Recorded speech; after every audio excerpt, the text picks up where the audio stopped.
Okay, sup guys, Card Gamers back again, and this time I'm here to showcase my Oracle Think Tank standard deck.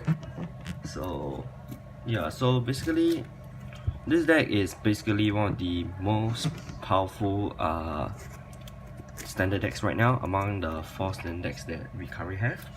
Yeah, so this Oracle Think Tank deck is very versatile, it's very flexible and can play against Royal Paladin or Kagero very easily. The only thing about this deck is it sucks against Nova Grappler because the deck just overwhelms you, and because protects are not enough against them. So yeah, without further ado, let's get started into this deck profile. So starter, we play Lozenge Magus. She's basically like all other starters. You write on her, you can draw a card. Nothing much to explain there. So for grade 3s, we run 4 Imperial Daughters. So she's the main boss of the deck. What she does is,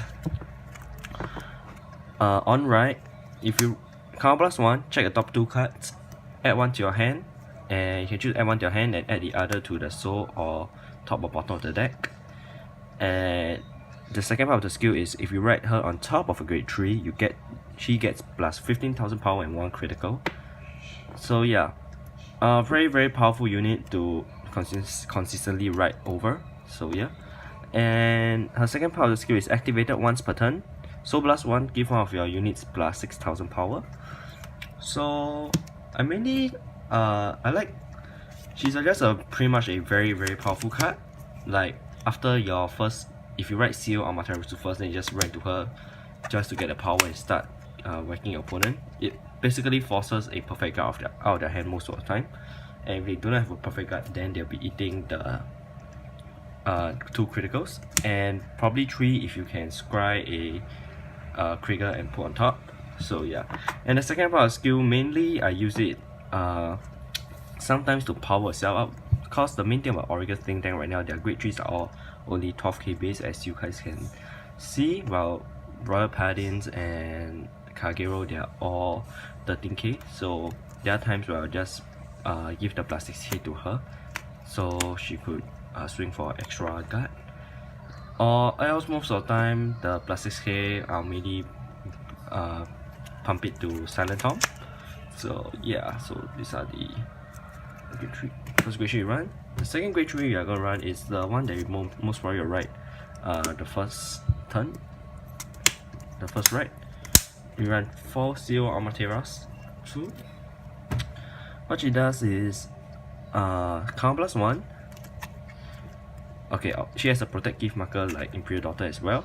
So what she does is count +1, activate the ability, draw a card and look at the top card of the deck and choose whether you want to put it at top or bottom. So it's a very simple effect. It's just a solid +1 to your hand. And second skill is whenever you look at top card or look at your deck due to card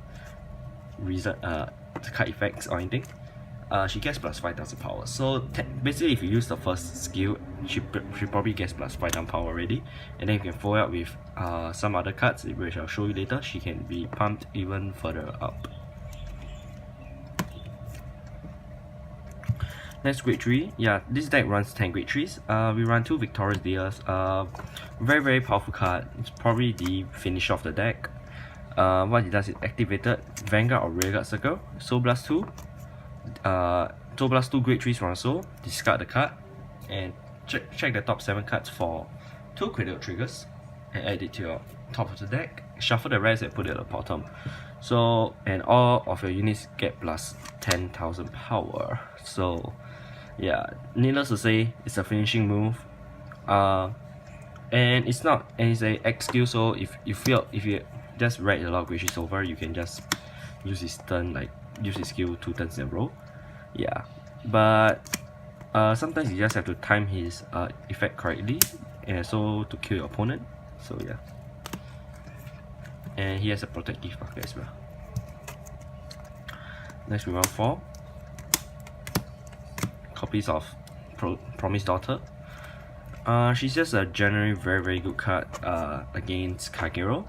What she does is, during your turn, when this unit attacks it's a conjure skill. When this unit attacks Vanguard, she gets plus 6,000 power with 4 more cards in your hand. 15k beat stick. Second part of the skill is you can't be retired. Yeah, so normally against Kari, you just want to call maybe 1 or 2 at your field. It's actually very annoying for them because they can't use the effects to kill it off, which is pretty good. Next, around 4, Silent Tom. He's the main attacker of the deck. So he's basically like, okay, so what he does is Counter Blast 1 on call, he gains plus 6,000 power. Second part of the skill is during your turn, your opponent can't guard with normal units, meaning they can guard with triggers and contents and intercepts, which is very good sometimes, because on the turn where you play Victorious Deer, if you're at least one of him on the field, or you can call Victorious Deer behind and you call like one more over here, your opponent pretty much is very devastating. So yeah, a lot of people don't like him, and some people kind of cut to 3, but I find him to be such a very powerful finishing rearguard attacker. So I'm just gonna run 4. Next, I run 1 of her and 2 of these for my last ring grade 2s. Cause I'm just trying out some very funny ratios right now. But most probably I'll just get a 3rd one of her. So what she, okay, let's start this one. What she does, she basically, her effects very simple. Place on rearguard, check top card, put top or bottom. Just there to help you get the extra Amaterasu 5k.